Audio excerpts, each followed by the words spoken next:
November 29 చరిత్రలో ఈరోజు 1935 November 29న captain Gurbachan Singh Salaria పంజాబ్లోని జాగ్రాఫ్ జిల్లాలో జన్మించారు.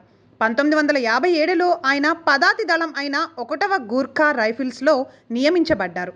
ఐక్యరాజ్య సమితి కాంగో మిషన్లో మోహరించిన భారత శాంతి పరిరక్షక దళంలో కెప్టెన్ సలారియా భాగం. 1961 డిసెంబర్ 5న మిషన్ సమయంలో 1వ గూర్ఖా రైఫిల్స్ 3వ బెటాలియన్కి రోడ్ బ్లాక్లను తొలగించే పనిని అప్పగించారు. ఎందుకంటే ఎలిజబెత్ విల్లే విమానాశ్రయానికి రవాణా సాధ్యం కాదు. ఈ రోడ్ బ్లాకుల చుట్టూ 150 మంది కటంగా తిరుగుబాటుదారులు మెరుపు దాడి చేశారు. కెప్టెన్ సలారియా తన సహచరులతో కలిసి తిరుగుబాటుదారులను ఎదుర్కొన్నాడు. అలాగే ఒక్క ఖుక్రీ దాడితో 40 మంది తిరుగుబాటుదారులను హతమార్చారు.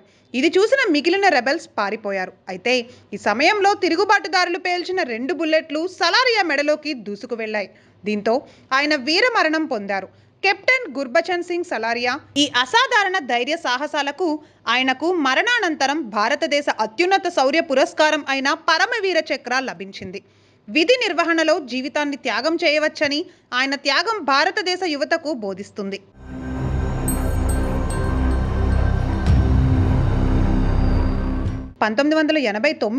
నవంబర్ 29న భారత మాజీ ప్రధాని రాజీవ్ గాంధీ లోక్సభ ఎన్నికల్లో కాంగ్రెస్ ఓటమి తర్వాత ప్రధానమంత్రి పదవికి రాజీనామా చేశారు. ఈ ఎన్నికలు భారత రాజకీయాల్లో కీలక మలుపు. బోఫోర్స్ కుంభకోణం వంటి వివాదాలతో ఆయన ప్రతిష్టను గణనీయంగా దెబ్బతీసింది.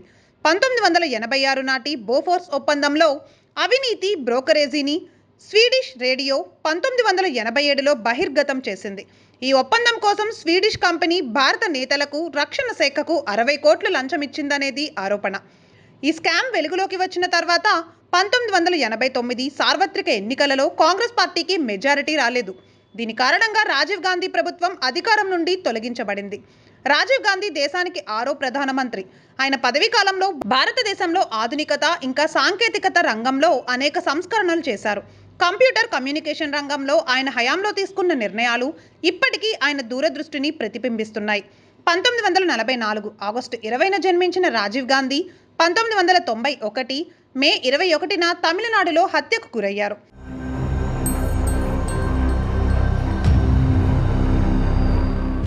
2008 నవంబర్ 29న నేషనల్ సెక్యూరిటీ గార్డ్ ఎన్ఎస్జీ ఇంకా భద్రతా బలగాలు తమ ఎనలేని ధైర్యం త్యాగంతో ముంబైని ఉగ్రవాద బారి నుండి విముక్తం చేశారు. 10 మంది పాకిస్తానీ ఉగ్రవాదులు ముంబైలోని పలు ప్రముఖ దేశాలపై దాడి చేసి 166 మంది అమాయకులను చంపారు. ఈ దాడుల్లో వందలాది మంది గాయపడ్డారు. Taj hotel, Oberoi Trident, Nariman house తదితర ప్రాంతాలను ఉగ్రవాదులు స్వాధీనం చేసుకున్నారు. 3 రోజుల పాటు సాగిన ఈ ఆపరేషన్లో ఎన్ఎస్జీ కమాండోలు, భద్రతా బలగాలు ఉగ్రవాదులను ఎన్కౌంటర్ చేసి చివరకు నవంబర్ 29న ముంబైని సురక్షితంగా ప్రకటించారు.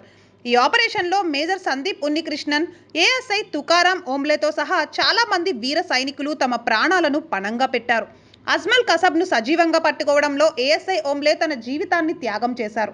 ఈ దాడి వెనుక ఉన్న కుట్రను వెలికి తీయడంలో ఇది కీలకంగా మారింది.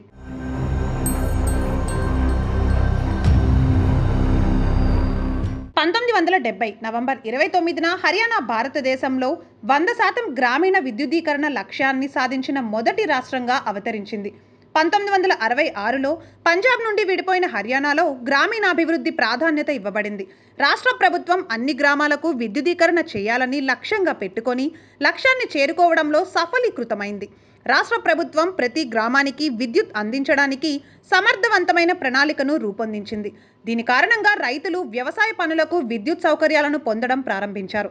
ఈ విజయం హర్యానాను అగ్రగామి వ్యవసాయ రాష్ట్రంగా స్థాపించడమే కాకుండా గ్రామీణ ప్రాంతాల సామాజిక ఆర్థిక పురోగతికి దోహదపడింది.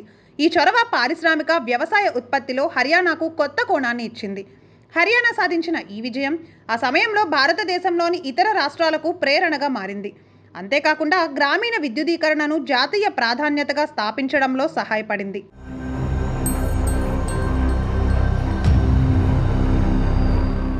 1947 నవంబర్ 29న యునైటెడ్ నేషన్స్ జనరల్ అసెంబ్లీ పాలస్తీనాను అరబ్బుల, యూదుల మధ్య విభజించే తీర్మానాన్ని ఆమోదించింది. ఈ ప్రతిపాదనలో జెరూసలేం అంతర్జాతీయ జోన్తో ఈ ప్రాంతంలో 2 స్వతంత్ర రాజ్యాలు, ఒక యూదు మరొకటి అరబ్ ఏర్పాటు కోసం ఒక ప్రణాళికను సమర్పించింది. యూదు నాయకత్వం ఈ ప్రతిపాదనను అంగీకరించింది.